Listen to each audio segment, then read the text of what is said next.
Le Comité national brebis laitières a porté le projet Othello de 2015 à 2019 pour évaluer et promouvoir des stratégies alimentaires plus autonomes et économes en élevage au vin laitier.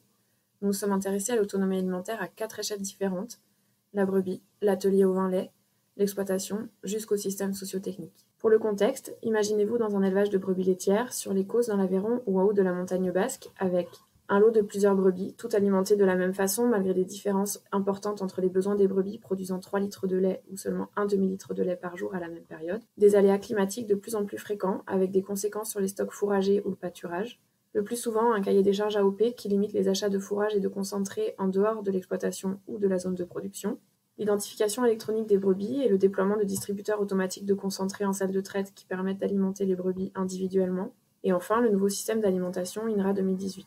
Tous ces éléments de contexte nous ont amenés à retravailler des stratégies d'alimentation des brebis laitières optimales pour améliorer leur efficience alimentaire et la valorisation des fourrages. Dans le cadre du projet, nous avons donc cherché à répondre à 4 questions correspondant à nos 4 échelles de travail. La première question était de savoir si l'individualisation de l'alimentation des brebis laitières avait un intérêt technique sur la production laitière et l'ingestion. Avec des expérimentations dans 2 élevages de lycées agricoles, nous avons montré que la redistribution du concentré des animaux à faible production laitière vers les animaux à forte production laitière n'améliore pas les résultats techniques. La suralimentation des brebis hautes productrices n'engendre pas de gains, elles ne produisent pas encore plus de lait. En revanche, l'ajustement de l'alimentation des brebis les plus faibles productrices ne doit pas être trop strict pour ne pas les pénaliser encore plus. Ensuite, nous avons cherché à savoir si l'utilisation d'un DAC en salle de traite avait un intérêt technique et économique en élevage. Nous sommes allés dans 3 élevages où les éleveurs ont accepté de continuer à alimenter classiquement la moitié de leur troupeau, c'est-à-dire une seule ration pour toutes les brebis, et de tester grâce au DAC différentes stratégies d'alimentation individuelle des brebis pour l'autre moitié du troupeau.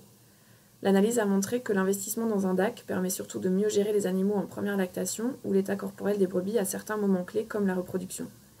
Par contre, l'amélioration de la production laitière ne doit pas être le premier objectif pour investir dans un DAC, car d'autres facteurs entrent en compte, comme la génétique du troupeau ou la qualité des fourrages par exemple. Enfin, l'économie de concentré avec le DAC est possible, mais seulement sous certaines conditions. Ces différents travaux ont abouti à la rédaction du premier guide pratique L'alimentation des brebis laitières, à destination des éleveurs, des techniciens et des enseignants. Nous l'avons voulu très pratique, avec des préconisations adaptées au contexte de production ou aux races de brebis laitières. Dans les autres volets du projet, nous nous sommes intéressés à l'aspect global de l'autonomie alimentaire. Tout d'abord, quelles sont les stratégies mises en place dans les élevages pour améliorer l'autonomie alimentaire et quels sont les leviers agroécologiques activés. Pour cela, nous avons complété la méthode du diagnostic Dakar mis au point par l'INRAE et réalisé ce diagnostic dans une 30aine d'exploitations. Et enfin, quels sont les enjeux de l'autonomie alimentaire dans les contextes des bassins de production. Cette approche a permis d'aborder les questions d'innovation en formalisant les interactions entre la filière, ses acteurs et le territoire pour identifier les éventuels freins au changement.